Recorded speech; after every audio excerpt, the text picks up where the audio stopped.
الحمدللہ رب العالمین الصلاۃ والسلام علی رسولہ الکریم اما بعد فاعوذ باللہ من الشیطان الرجیم بسم اللہ الرحمن الرحیم رب اشرح لی صدری ویسر لی امری واحلل عقدۃ من لسانی یفقہوا قولی۔ السلام علیکم ورحمۃ اللہ وبرکاتہ۔ امید ہے آپ سب بہنیں خیریت و عافیت سے ہیں اور اللہ تعالیٰ آپ سب کو اپنے حفظ و امان میں رکھیں اور خیریت و عافیت سے رکھیں۔ تو بہنوں، ہم نے پچھلے ہفتے احد کی جنگ کے بارے میں پڑھا تھا، جس میں ہم نے دیکھا تھا کہ پہلے مسلمانوں کو فتح ملی، یعنی کہ مسلمانوں کا پلڑا بھاری تھا، پھر اچانک سے کافر غالب آ گئے، تو پھر اللہ کی مدد سے مسلمانوں کو ہی فتح ملی۔ تو اس شکست کے بعد، احد کی شکست کے بعد کیا ہوا کہ دو ایک قبیلوں کو چھوڑ کر عرب کے تقریباً تمام ہی قبائل اس نئی اٹھتی ہوئی اسلامی تحریک کے مخالف تھے، کیونکہ پہلے تو صرف قریش اس کے خلاف تھے، لیکن اب کیا ہو گئے، دو ایک قبیلوں کو چھوڑ کر تمام ہی قبیلے اس کے خلاف ہو گئے، کیونکہ اگرچہ اسلام پھیل رہا ہے تو اس کا مطلب یہ تھا کہ ان لوگوں کو جو ہے اپنے آبا و اجداد کا جو بھی مذہب تھا، جو بھی رسم و رواج تھے، اسے انہیں چھوڑنا پڑتا تھا، اور جو عرب میں عام طور پر پھیلی ہوئی تھی چیزیں جیسے شراب، جوا، زنا اور لوٹ مار، یہ سب کو ختم کرنا تھا۔ اسلام کیا سکھا رہا تھا کہ بلند اخلاق و کردار والا انسان چاہ رہا تھا اور ایک صحیح معاشرے کی طرف اسلام دعوت دے رہا تھا۔ تو اب عرب کے بہت سے قبائل اسلام کے خلاف اٹھ کھڑے ہوئے۔ تو ایسے چند قبیلوں کے چند واقعات یہاں پہ ہیں، جیسے پہلے کیا ہے، محرم سن 4 ہجری میں علاقہ قطن کے ایک قبیلہ جوفید نے مدینے پر حملے کا ارادہ کیا، تو رسول اللہ صلی اللہ علیہ وسلم نے حضرت ابو سلمہ کو ایک مختصر سی، یعنی کہ ایک چھوٹی سی جماعت کے ساتھ ان کے مقابلے کے لیے روانہ کیا، اور حملہ کرنے والے بھاگ کھڑے ہوئے، یعنی کہ اب چھوٹے چھوٹے اٹیکس ہو رہے تھے، تو اس کے ڈیفنس میں رسول اللہ صلی اللہ علیہ وسلم بھی جو ہے جماعتوں کو بھیج رہے تھے۔ تو ایک یہ واقعہ ہوا، اور وہیں دوسرا واقعہ یہ ہوا کہ اسی مہینے میں کوہستان ارنا کے قبیلے لہیان نے مدینے پر چڑھائی کا ارادہ کیا۔ حضرت عبداللہ بن انیس ان کے مقابلے کے لیے بھیجے گئے، اور ان کا سردار سفیان قتل ہوا، اور حملہ کرنے والے واپس ہو گئے۔ پھر اور ایک واقعہ صفر 4 ہجری میں قبیلہ کلاب کا سردار ابو برا حضرت صلی اللہ علیہ وسلم کی خدمت میں حاضر ہوا اور کہا کہ چند لوگ میرے ساتھ بھیج دیجئے، میری قوم کے لوگ اسلام کی دعوت سننا چاہتے ہیں۔ رسول اللہ صلی اللہ علیہ وسلم نے 70 صحابہ ان کے ساتھ کر دیے، ان میں سے بہت سے اصحاب صفہ میں سے تھے۔ صفہ عربی میں چبوترے کو کہتے ہیں۔ مسجد نبوی کے صحن میں ایک چبوترا بنا ہوا تھا، جس پر ایسے لوگ قیام کرتے تھے جو گھر بار والے نہ تھے۔ ان کا معمول تھا کہ کچھ لکڑیاں وغیرہ کاٹ لاتے اور اسی سے گزر کرتے، کچھ دوسرے صحابہ بھی ان کی مدد کرتے تھے، اور ان لوگوں کا خاص کام دین کا علم سیکھنا اور عبادت کرنا تھا۔ ان لوگوں کو قبیلے کے رئیس عامر بن طفیل نے گھیر کر قتل کرا دیا۔ اس واقعے سے رسول اللہ صلی اللہ علیہ وسلم کو بے انتہا صدمہ ہوا، یعنی کہ جب حملے سے کام نہیں بن رہا تھا تو انہوں نے کیا کی، ایک چال چلی اور جھوٹ کہا کہ ہمیں ایسے لوگوں کو بھیجے ہمارے قوم کی طرف جو انہیں دین کی دعوت دے یا اسلام کی دعوت دے۔ تو اس پر بھروسہ کر کے جب رسول اللہ صلی اللہ علیہ وسلم نے 70 بہترین لوگوں کو بھیجا، تو انہوں نے کیا کیا، ان کے قبیلے نے ان کو گھیر کر ان کا قتل کر دیا۔ تو اس کا رسول اللہ صلی اللہ علیہ وسلم کو بے انتہا صدمہ ہوا، اور ایک مہینہ تک نماز فجر میں آپ نے ان ظالموں کے لیے بد دعا فرمائی۔ ان 70 صحابہ میں سے صرف ایک صحابی حضرت عمرو بن امیہ کو عامر نے یہ کہہ کر چھوڑ دیا تھا کہ میری ماں نے غلام آزاد کرنے کی منت مانی تھی، جا میں تجھے اس منت میں آزاد کرتا ہوں۔ جب حضرت عمرو بن امیہ واپس آ رہے تھے تو راستے میں انہیں عامر کے قبیلے کے 2 آدمی ملے۔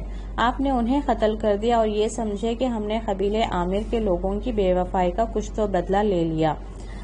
رسول اللہ صلی اللہ علیہ وسلم کو اس واقعے کا علم ہوا تو آپ نے سخت ناپسند فرمایا، کیونکہ آپ اس قبیلے کے لوگوں کو امان دے چکے تھے، اور یہ بات اس اقرار کے خلاف تھی۔ چنانچہ آپ نے ان دونوں کے خون بہا ادا کرنے کا اعلان فرما دیا۔ اور اسی طرح تو اور قبیلوں نے بھی اسی قسم کی حرکت کی۔ آپ نے ان کے کہنے سے 10 صحابہ کو دین کی تعلیم کے لیے ان کے ساتھ بھیج دیا، لیکن ان ظالموں نے بدعہدی کی۔ ان میں سے 7 صحابہ کفار سے لڑ کر شہید ہوئے اور 3 گرفتار ہو گئے۔ ان میں حضرت خبیب رضی اللہ عنہ اور حضرت زید رضی اللہ عنہ بھی تھے۔ دشمنوں نے انہیں مکے میں لے جا کر بیچ ڈالا۔ حضرت خبیب نے احد کی لڑائی میں ایک شخص حارث بن عامر کو قتل کیا تھا۔ حارث کے بیٹوں نے حضرت خبیب کو اس لیے خرید لیا کہ وہ انہیں اپنے باپ کے بدلے میں قتل کریں گے۔ چنانچہ چند روز کے بعد انہوں نے آپ کو شہید کر ڈالا۔ اسی طرح حضرت زید کو صفوان بن امیہ نے قتل کرنے کے لیے خریدا اور خرید کر شہید کر ڈالا۔ تو یہ چند کچھ واقعات تھے جس میں ہم دیکھ سکتے ہیں کہ اسلام کی تحریک کو ختم کرنے کے لیے، مسلمانوں کو ختم کرنے کے لیے کس طرح کی چالیں چل رہے تھے اور کس طرح کے ظلم و ستم کر رہے تھے، اور مسلمان اس ظلم کو برداشت کر رہے تھے۔ تو ایک طرف عرب کے قبائل پریشان تھے اسلامی تحریک سے، تو دوسری طرف یہودی علماء بھی پریشان تھے، کیونکہ اب تک جو ہے یہود کو ایک قسم کی بڑائی حاصل تھی مذہبی اعتبار سے، اور سب لوگ ان کو خدا پرستی اور دینداری کے اعتبار سے قابل عزت سمجھتے تھے۔ لیکن جیسے جیسے اسلامی تعلیمات پھیل رہے تھے، اسے لوگوں کو پتہ چل رہا تھا کہ اصل مذہب یہی ہے اور سچا مذہب اسلام ہی ہے، اور ان لوگوں نے بس ایک بناوٹی مذہب بنا رکھا ہے، تو اس وجہ سے ان کی عزت جو ہے کم ہو رہی تھی۔ قرآن کریم میں یہود کے عوام اور خاص طور پر ان کے اہل علم اور دیندار قسم کے لوگوں کے اخلاق اور معاملات پر کھلی کھلی تنقیدیں نازل ہو رہی تھیں، جیسے مثال کے طور پر وہ جھوٹ باتوں کے سننے والے اور حرام مال کے بڑے کھانے والے ہیں۔ یہ سورہ مائدہ آیت نمبر 42 ہے۔ تو ان میں سے اکثروں کو دیکھے گا کہ گناہ اور زیادتی کی طرف تیزی سے بڑھنے والے ہیں۔ یہ سود کھانے والے ہیں، حالانکہ ان کو سود سے منع کر دیا گیا تھا، اور یہ لوگوں کا مال کھا اڑا لیتے ہیں۔ اس طرح کی بہت سی تنقیدیں جو ہیں قرآن میں نازل ہو رہی تھیں، جس سے ان کی اصلیت سامنے آ رہی تھی۔ تو اس وجہ سے جو ہے یہ اسلامی تحریک کے سخت دشمن ہو گئے تھے۔ تو سب سے پہلے بدر کی فتح کے بعد یہود کو یہ اندیشہ صاف دکھائی دے رہا تھا کہ اب اسلام ایک طاقت بننا چاہتا ہے۔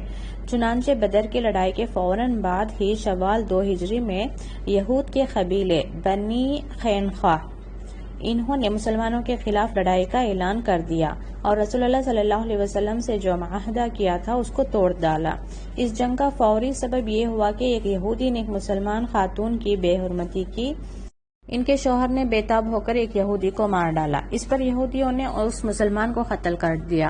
تو رسول اللہ صلی اللہ علیہ وسلم نے معاملے کو رفع دفع فرمانے کی کوشش کی، لیکن یہود نے کہا کہ ہم قریش نہیں ہیں کہ جو بدر میں منہ پھیر کر چلے گئے، ہم سے واسطہ پڑا تو دکھا دیں گے کہ لڑائی اسے کہتے ہیں۔ یہود نے لڑائی کا اعلان کیا تو رسول اللہ صلی اللہ علیہ وسلم نے بھی لڑائی کی تیاری کی۔ تو یہود نے اپنے آپ کو قلعے میں محفوظ کر لیا۔ 15 دن کے محاصرے کے بعد یہ طے پایا کہ یہود کو جلاوطن کر دیا جائے۔ چنانچہ 700 یہود جلاوطن کر دیے گئے، یعنی بغیر لڑائی کے ہی مسلمانوں کو یہاں پہ جیت مل گئی، اور یہود کو جو ہے مدینہ چھوڑ کر باہر جانا پڑا تھا۔ اور اگلا واقعہ ہے، یہود میں کعب بن اشرف مشہور شاعر تھا۔ اس نے بدر کی لڑائی کے بعد ایسے اشعار لکھے کہ جن سے مسلمانوں کے خلاف مکے میں آگ لگ گئی۔ اس زمانے میں شاعروں کا بڑا اثر تھا۔ اس نے بدر کی لڑائی میں قتل ہونے والے قریش کے ایسے پردرد مرثیے لکھے اور پھر انہیں جا کر مکے میں سنایا کہ جو سنتا تھا سر پیٹتا تھا اور روتا تھا۔ پھر مدینے میں رسول اللہ صلی اللہ علیہ وسلم کی حجوں میں اشعار کہے، یعنی کہ مذاق اڑانا جسے کہتے ہیں حجوں، اور لوگوں کو طرح طرح سے آپ کے خلاف ابھارا۔ ایک بار تو ایک دعوت کے بہانے بلا کر رسول اللہ صلی اللہ علیہ وسلم کو قتل کر دینے کی بھی سازش کی۔ ان حالات کے پیش نظر رسول اللہ صلی اللہ علیہ وسلم نے صحابہ سے مشورہ کیا کہ اس کا کیا کریں۔ تو سب نے ایک رائے مشورہ ہوا اور رسول اللہ صلی اللہ علیہ وسلم کی اجازت سے حضرت محمد بن مسلمہ نے کعب بن اشرف کو ربیع الاول 3 ہجری میں قتل کر دیا۔ یعنی کہ جتنے بھی معاملات ہو رہے ہیں یہ ڈیفنس میں ہو رہے ہیں، یعنی کہ حفاظتی تدابیر میں ہو رہے ہیں۔ اسی میں ایک اور قبیلہ تھا بنو نذیر۔ یہ بنو نذیر کے یہودیوں نے کئی معاملات میں بدعہدی کی اور کئی مرتبہ ایسی خفیہ سازشیں کی کہ جن کا مقصد رسول اللہ صلی اللہ علیہ وسلم کو قتل کرنا تھا۔ اس مقصد کے لیے ان کو مکے کے قریش نے بھی ابھارا تھا۔ جب ان کی حرکتیں حد سے بڑھ گئیں تو رسول اللہ صلی اللہ علیہ وسلم نے ان کے قلعے کا محاصرہ کر لیا۔ تو یہ محاصرہ 15 دن تک جاری رہا۔ آخرکار مجبور ہو کر بنو نذیر اس شرط پر راضی ہو گئے کہ وہ اپنا جتنا مال و اسباب اونٹوں پر لاد کر لے جائیں اور اپنے گھروں کو چھوڑ کر نکل جائیں۔ اس معاہدے کی روح سے ان کے کتنے ہی سردار خیبر چلے گئے۔ یہ لوگ اپنے ساتھ بہت سا ساز و سامان لے گئے، صرف وہی سامان پیچھے چھوڑا جس میں یہ لے جا نہیں سکتے تھے۔ اب بنو خینقا اور بنو نذیر یہ دو قبیلے تھے جو اس وقت تو چلے گئے، لیکن جانے کے بعد قریش کے ساتھ مل کر جو ہیں اب مسلمانوں کو ختم کرنے کی انہوں نے ترکیبیں سوچنی شروع کر دی اور تمام قبائل مل کر مدینے پر حملہ کرنے کی تیاریاں شروع کر دی۔ تو شروع میں رسول اللہ صلی اللہ علیہ وسلم کو یہ معلوم ہوا کہ قبائل مدینے پر حملہ کرنے کے لیے تیاریاں کر رہے ہیں، تو آپ صلی اللہ علیہ وسلم نے مسلمانوں کی جمعیت لے کر ان کے مقابلے کے لیے نکلے، لیکن دشمن نے مقابلہ نہ کیا اور بھاگ کھڑا ہوا۔ ایک بار محرم 5 ہجری میں آپ ذات الرقاع تک تشریف لے گئے، یعنی کہ ایک جگہ کا نام ہے، اور دوسری بار ربیع الاول 5 ہجری میں دومت الجندل تک تشریف لے گئے، لیکن دونوں ہی بار جو ہے مقابلہ نہیں ہوا اور وہ لوگ بھاگ کھڑے ہوئے۔ یہودیوں کے بہت سے قبیلے اور مکے کے قریش مل کر ایک بہت بڑا لشکر تیار کیا جس کی تعداد کا اندازہ 10,000 کیا جاتا ہے، اور انہوں نے طے کیا کہ اب یہ لوگ مدینے پر حملہ کریں گے۔ جب رسول اللہ صلی اللہ علیہ وسلم کو معلوم ہوا کہ اتنے بڑے پیمانے پر مدینے پر چڑھائی کی تیاریاں ہو رہی ہیں تو آپ نے صحابہ سے مشورہ کیا۔ حضرت سلمان فارسی رضی اللہ عنہ نے مشورہ دیا کہ کھلے میدان میں اتنی بڑی تعداد سے مقابلہ مناسب نہیں ہے، ہمارا لشکر کسی محفوظ مقام میں رہے اور اس کے گرد خندق کھود لی جائے تاکہ دشمن براہ راست حملہ نہ کر سکے۔ یہ رائے پسند کی گئی اور خندق کھودنے کی تیاریاں ہونے لگیں۔ اس جنگ کو کہتے ہیں غزوہ احزاب یا پھر غزوہ خندق۔ خندق یعنی کہ ڈیپ کھڈا جو کہتے ہیں، بہت زیادہ کھودا گیا، کمر خاص تک جو ہے، یعنی کہ پورے مدینے کے آل اراؤنڈ اس کو کھودا گیا تاکہ دشمن اسے کراس کر کے وہ نہ آ سکے۔ اور احزاب کا مطلب ہے فوجیں، کیونکہ اس جنگ میں کفار کی بہت ساری فوجیں تھیں تو اس وجہ سے اس کو غزوہ احزاب بھی کہا جاتا ہے۔ تو یہ خندق کی تیاری کس طرح کی گئی؟ مدینہ 3 طرف سے مکانات اور نخلستان سے گھرا ہوا تھا، صرف ایک رخ کھلا ہوا تھا، یعنی کہ صرف ایک طرف ایسا اوپن ایریا تھا جہاں سے دشمن آ سکتے تھے۔ تو رسول اللہ صلی اللہ علیہ وسلم نے 3,000 صحابہ کو ساتھ لے کر اسی رخ پر خندق کھودنے کا حکم دیا۔ تو یہ کام 8 ذوالقعدہ 5 ہجری کو شروع ہوا۔ رسول اللہ صلی اللہ علیہ وسلم نے خود خندق کی داغ بیل ڈالی اور 10-10 گز زمین 10-10 آدمیوں پر تقسیم کر دی۔ خندق 5 گز گہری کھودنا تھا، تو کتنی گہری ہونی تھی؟ 5 گز، اور 20 دن کے اندر 3,000 مسلمانوں نے یہ خندق تیار کر لی۔ تو خندق کھودنے کے درمیان رسول اللہ صلی اللہ علیہ وسلم خود تمام لوگوں کے ساتھ کام میں مصروف رہے۔ ایک مقام پر اتفاق سے ایک چٹان آ گئی، وہ کسی طرح ٹوٹنے میں نہ آتی تھی۔ رسول اللہ صلی اللہ علیہ وسلم تشریف لائے اور ایک کدال ایسا مارا کہ ساری چٹان چورا چورا ہو گئی۔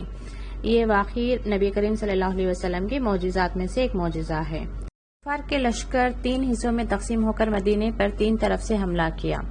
یہ وقت بڑے ہی سخت امتحان کا تھا۔ ایک طرف سردی کا انتہائی سخت موسم، کھانے پینے کے سامان کی کمی، مسلسل کئی وقت کے فاقے، نہ راتوں کی نیند نہ دن کا آرام، ہر وقت جان کا خطرہ، مال اور اولاد سب کچھ دشمن کے زد پر تھی۔ مقابلے میں بے پناہ لشکر کا ہجوم، یہ سب واقعات ایسے تھے کہ اس حالت میں وہی لوگ ثابت قدم رہ سکتے تھے جن کے ایمان سچے اور مضبوط تھے۔ کمزور ایمان والے اور منافقین ان حالات کا مقابلہ نہیں کر سکتے تھے۔ چنانچہ مسلمانوں کی فوج میں جو منافق گھسے ہوئے تھے وہ اس موقع پر صاف کھل کر سامنے آ گئے۔ ان لوگوں نے کہنا شروع کر دیا کہ ہم سے اللہ نے اور اس کے رسول نے جو وعدے کیے تھے وہ سب دھوکہ ہی تھا۔ ان لوگوں نے اپنی جان بچانے کے لیے بہانے ڈھونڈنا شروع کر دیے اور کہنے لگے، اے یثرب والوں واپس چلے جاؤ، آج تمہارا کوئی ٹھکانہ نہیں ہے۔ ان لوگوں نے نبی کریم صلی اللہ علیہ وسلم کے سامنے آ کر کہنا شروع کیا کہ ہمیں تو اجازت دے دیجیے تاکہ ہم اپنے گھروں پر ہی رہ کر حفاظت کریں، ہمارے گھر بالکل غیر محفوظ ہیں۔ لیکن جن کے دلوں میں ایمان تھا اور جو اپنے ایمان کے دعوے میں سچے تھے، ان کی حالت اس موقع پر بالکل دوسری تھی۔ انہوں نے جب کافروں کے اس لشکر کو دیکھا تو وہ بول اٹھے، یہی تو حالات ہیں جن کا وعدہ ہم سے اللہ اور اس کے رسول نے کیا تھا، اور ان حالات کو دیکھ کر ان کے اندر ایمان کا جذبہ تازہ ہو گیا اور وہ زیادہ اطاعت اور فرما برداری کے لیے تیار ہو گئے۔ ان سخت حالات نے ان کے اندر ذرہ برابر بھی تبدیلی پیدا ہونے نہ دی۔ یعنی ہر موقع پر جو ہے مومنوں اور منافقوں کا امتحان ہوا تو مومن ہمیشہ ثابت قدم رہے اور منافق جو ہے ہمیشہ سے ایکسکیوز لے کر وہاں سے نکلتے رہے۔ اب دشمن تقریباً 1 مہینے تک گھیرا ڈالے پڑے رہے۔ یہ محاصرہ اتنا سخت تھا کہ مسلمانوں کو 3 وقت تک کھانا میسر نہ آتا تھا۔ محاصرہ کرنے والے خندق کو پار نہیں کر سکتے تھے، اس لیے وہ دوسری طرف ہی ٹہرے ہوئے تھے۔ رسول اللہ صلی اللہ علیہ وسلم نے اپنی فوج کو خندق کے مختلف حصوں پر لگا دیا تھا۔ کفار باہر سے پتھر اور تیر برساتے تھے اور تو ادھر سے بھی جواب دیا جاتا تھا۔ اس درمیان اکا دکا حملے بھی ہو جاتے تھے۔ کبھی کبھی کفار کا دباؤ اتنا بڑھ جاتا تھا کہ ان کو خندق کے اس پار روکنے کے لیے پوری مستعدی سے جم کر مقابلہ کرنا پڑتا تھا، یہاں تک کہ ایک بار ایسا بھی ہوا کہ نماز تک قضا ہو گئی۔ محاصرہ جتنا لمبا ہو جاتا تھا، حملہ کرنے والوں کی ہمتیں کم ہوتی جاتی تھیں۔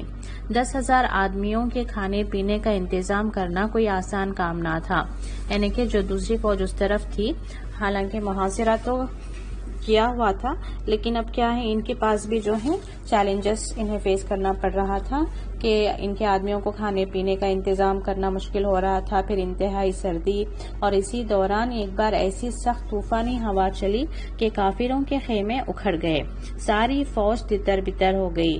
ہوا کیا تھی؟ اللہ کا عذاب تھا، اور واقعی یہ طوفان اللہ تعالیٰ نے مسلمانوں کے لیے رحمت اور کافروں کے لیے عذاب بنا کر ہی بھیجا تھا۔ اس واقعے کو اللہ تعالیٰ نے اپنا احسان فرمایا ہے۔ سورہ احزاب کی آیت ہے، مسلمانوں اللہ کے اس احسان کو یاد کرو جبکہ فوجیں تم پر ٹوٹ پڑی تو ہم نے ان پر طوفانی آندھی بھیجی اور ایسی فوج بھیجی، یعنی کہ فرشتوں کی فوج، جس کو تم دیکھ نہیں سکتے تھے۔ تو چنانچہ کافر ان حالات کا مقابلہ نہ کر سکے، ان کی قوت ٹوٹ گئی، یہود وہاں سے نکل گئے۔ تو پھر جب قریش تنہا رہ گئے تو ان کے بھی پاس سوائے اس بات کا کوئی دوسرا چارہ نہ تھا کہ وہ بھی جو ہے واپس ہو جائیں۔ اس طرح محض اللہ کے فضل اور اس کی غیبی مدد سے مدینے پر جو بادل چھا گئے تھے وہ آپ سے آپ چھٹ گئے۔ اس طرح سے جو ہے غزوہ احزاب کا انجام جو ہے خیر پر خاتمہ ہوا کہ اللہ کی مدد آئی اور مسلمانوں کو کامیابی ہوئی اور کفار جو ہیں واپس لوٹ گئے۔ تو یہاں پر ہم رکتے ہیں، نیکسٹ کلاس میں ہم کنٹینیو کریں گے۔ سبحانک اللہم و بحمدک، اشہد ان لا الہ الا انت، استغفرک و اتوب الیک۔ السلام علیکم و رحمۃ اللہ وبرکاتہ۔